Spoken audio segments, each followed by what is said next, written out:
Hello and welcome again to the Writer Review. This is Eric Carruth Writer, and this week we're going to be taking a look back at the 2019 horror film titled Us. Now, Us runs for 1 hour and 56 minutes long. It is directed by Jordan Peele. It is produced by Jordan Peele, Jason Blum, Sean McKittrick, and Ian Cooper.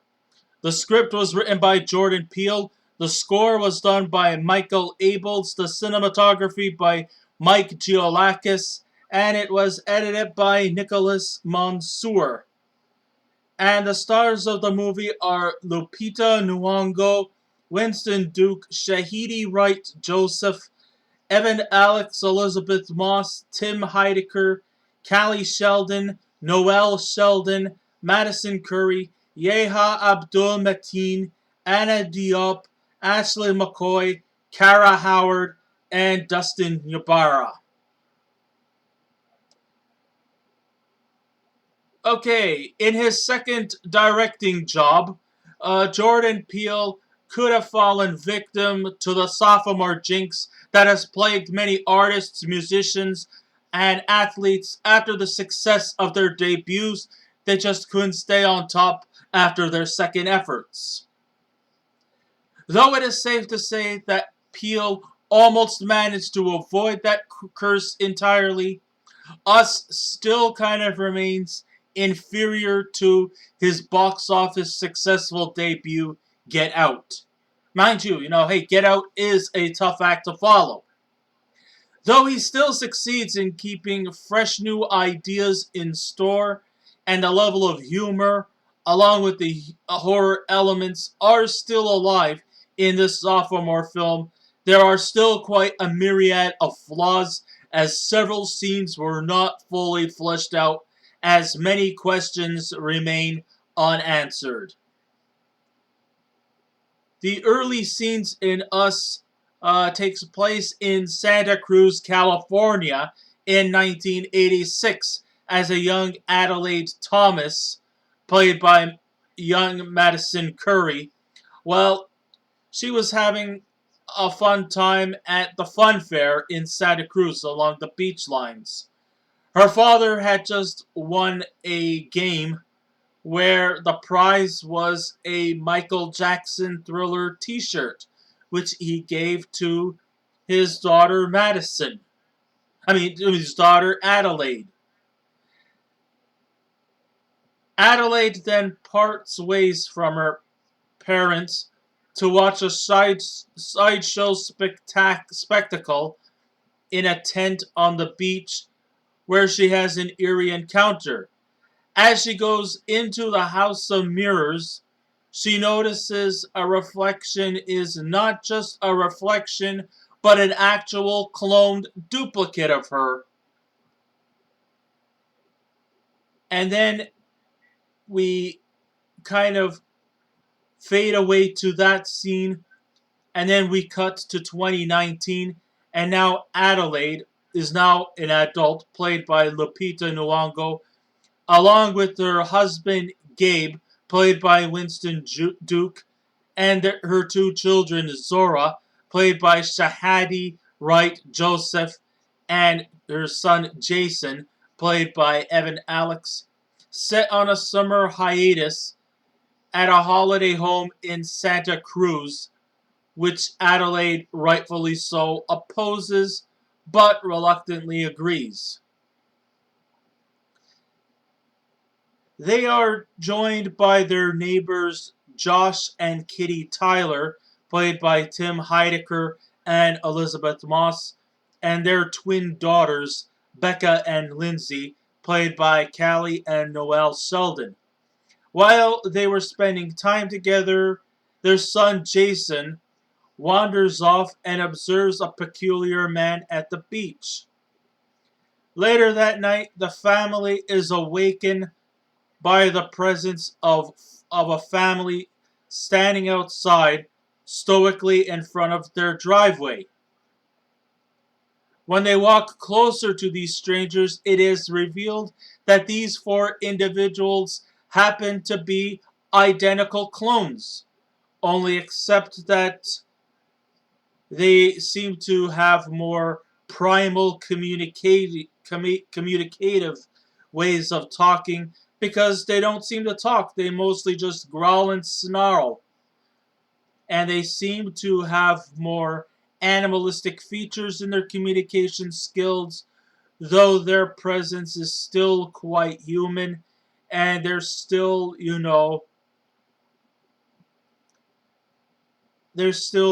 very cognitive and methodical in their approach of how they approach Adelaide's family.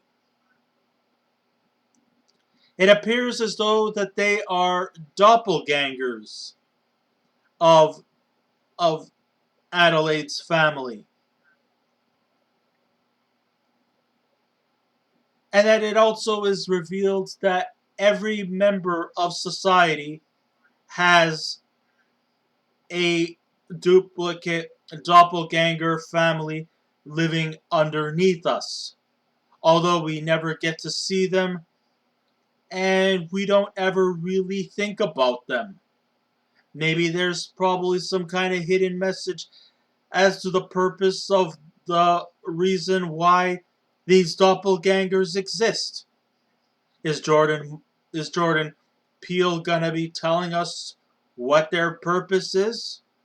Of course not. They're leaving it up to the audience to figure it out for themselves. But are these clones out to come over to the house to borrow their lawnmower? Nope. When asked who they are in a scary, unsettling tone, they reply, "We are Americans." Remember back in 1986, there was this, Hands Across America campaign to support unity and cohesion amongst everybody in the United States, and nobody was left out? Well, it didn't just happen in the United States, but it actually happened across the world as well. I mean, yeah, this was supposed to be a movie to sort of, I guess, to get its message across about unity and acceptance, and that nobody should be either overlooked or neglected. Maybe that's what the message was coming across about this whole movie. Now these doppelgangers, although don't although they do look like their their counterparts, the thing that kind of like the characteristics that keeps them apart from their lookalikes is the fact that they wear red jumpsuits, they wear sandals, they also seem to wear kind of like a leather glove on their hand, and they also seem to sport a pair of scissors. Now, this movie could have easily almost been reminiscent to the old 80s slasher films, but I think that this movie actually does step up way ahead of those stupid slasher films where all you just want to see is just the villain go around killing a bunch of stupid kids. Well, this movie doesn't go into that direction, thankfully so. There is a lot of intellectual merit behind all this scary stuff. It's not like scary stuff as in, like jump scares or people coming like right in front of a close screen and scream right in front of your face. No, it doesn't go into that direction, thank goodness for that. But instead, the feeling of discomfort, unsettling, and the fact that these doppelgangers are out to kill the people we know,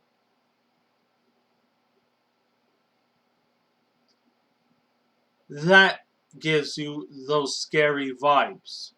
Sure, there's a lot of killing. Sure, there's a lot of massive body count. And sure, these doppelgangers are killing the people in our universe just to potentially make a better world if everybody got together and unified.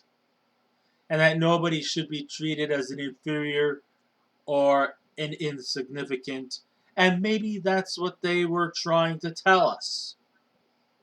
Maybe that was the message that was given in this movie. And if that's the case, then, Jordan Peele is coming up with some brilliant ideas, something that's also still quite original, while also brings back a bit of nostalgia to the slasher movies that was very popular back in the 80s and 90s. I mean, this movie is definitely high on violence, but it's not like stupid violence. And, I'm going to sort of discuss a little bit more about the characters and things like that. The plot structure has definitely the making of a horror film that is truly a bit of a Twilight Zone vibe, with the idea of having the villain characters being cloned duplicates of the leading protagonists. Usually, character lookalikes from another dimension are usually an indication that something terrible is about to come our way and maybe even coming their way. The main cast members seem to enjoy playing it the good versus evil versions of their respective characters, and it looks like the actors are truly enjoying themselves in this movie as well. And we actually truly enjoy watching the characters in this movie. I mean, in a lot of those slasher movies from the 80s and 90s, you don't really care about the other characters except for the villains themselves. But here, we actually can enjoy the main characters just as effectively as the evil duplicates. I mean, they also provide a good share of comical moments. Especially Winston Duke, he is pretty good in his role. He looks like he's having like the time of his life. Lupita Nyong'o, she's an Oscar nominee. She also does a very exceptional job in her role as Adelaide. You know, and when she does her duo role, it's like, wow, this person really truly is versatile. One minute she's a devoted family woman, and then when she becomes her evil doppelganger, she even goes so far as to even like change her voice to a much more like wheezy type of voice. You know, like she's had a sore throat for a year type of voice. It was really really effective, and I thought the cast members all did a very very exceptional job. And they seem to also look like they enjoy playing the good versions of themselves every bit as effectively as the evil versions of themselves. Even the kids are not, one dimensional.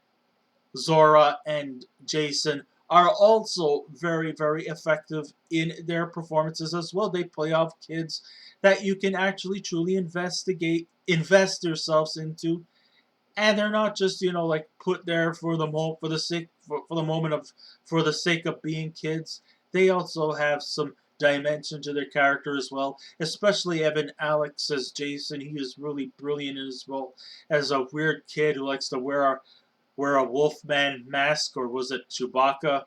I don't know. And his doppelganger seems to wear kind of like a mask of his own and likes to play fire tricks as well.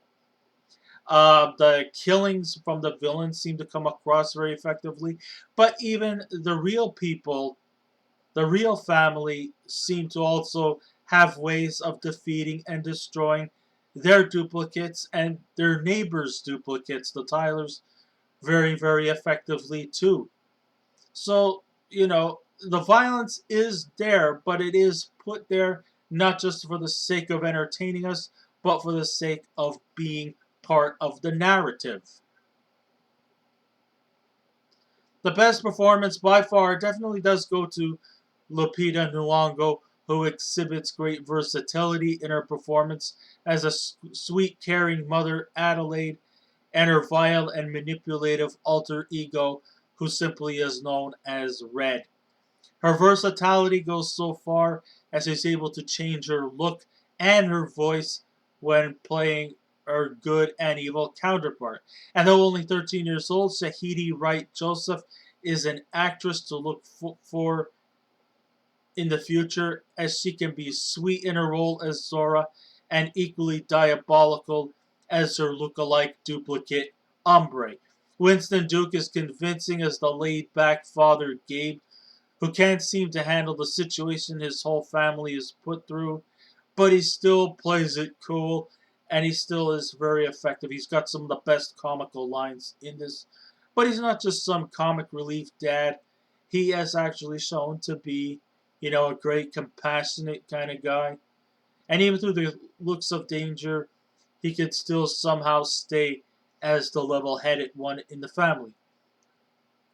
Just like in Peele's previous outing, Get Out, the soundtrack is definitely handled with care and adds to the ambiance to the settings brilliantly handled by composer Michael Abels.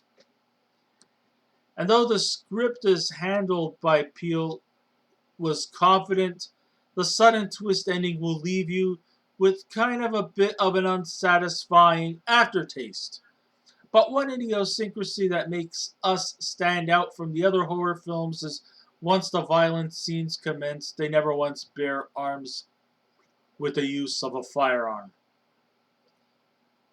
I mean, they come up with many different tactics to defeat their doppelgangers, but also the doppelgangers can come up with effective ways to kill the people who live on our Earth, not from the tunnel.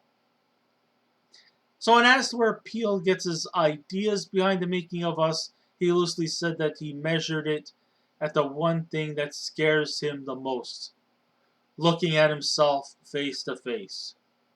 No one ever feels that when things go entirely their fault, and when you look-alike tells you otherwise, it's a scary predicament. I mean, nobody would ever like to blame themselves for things that go wrong, but when somebody tells you otherwise, yes, it can be a scary thing. Sure, we blame others, but we never admit our mistakes, and when our inner self exploits our shortcomings, it can be both creepy and something to reconsider so that we can move forward to admit our wrongdoings so that we can become better with people and become better with ourselves. Hey, if you do something that's what's wrong and you don't want to admit it, maybe you should admit it. Never mind pointing fingers at other people. Admit your own wrongdoings and just move forward. It's best to just let yourself take the blame and don't worry about it. Everyone makes mistakes. There's no reason why you can't. He also explains that this conceit is what America is at fault with. They like to think that they're the greatest country on earth and has no faults, while turning to a blind eye to their shortcomings, being that they fear towards other countries and they fear everything from terrorism to mass immigration to massive takeovers. Although America likes to, in other words, he likes to say that America likes to pass themselves off as the best country in the world, that everything is all right with them. And they want to solidify that position as well. But they should also take into consideration that they also have had many shares of faults themselves, maybe even more so exceeding other countries in the world who have not taken the blame for their shortcomings. And of course, America likes to also think of themselves as the home of the brave when they also fear a lot of things, like terrorism, mass immigration, or takeovers. If America can admit their own faults and weaknesses, then they could easily be the greatest country on earth. It's like us as humans. If we had a wake-up call to see our faults and rectify our problems, we could change our outlook and become better as individuals to ourselves and each other and make our surroundings a better place. So this movie does have a lot of messages about moral issues, and I think it was actually delivered quite well without being preachy, without being overly like shoved in our faces, the message across. And we could still also enjoy some nostalgia reminiscent of the 80s, 90s slasher films with as much of modern day horror films that we have so grown to love and accept. I mean, this is not like any of the things that we have seen in the Conjuring universe. This is actually something that really has our that really keeps us on our seats glued, while also throwing just as much intellectual merit into the script, into the narrative. And I think I would say hats off to Jordan Peele for making this movie seem all the more possible. So therefore, if I was to give this movie a scale out of 10, I would definitely give Us a 7.5 out of 10. I highly recommend you see this movie. It's not in the same level as Get Out. There are a few flaws. There are a few red herrings here and there. Maybe some questions were left unanswered that could have been more fully extrapolated a little bit more here and there. We could have had a few questions that still kind of remain unanswered.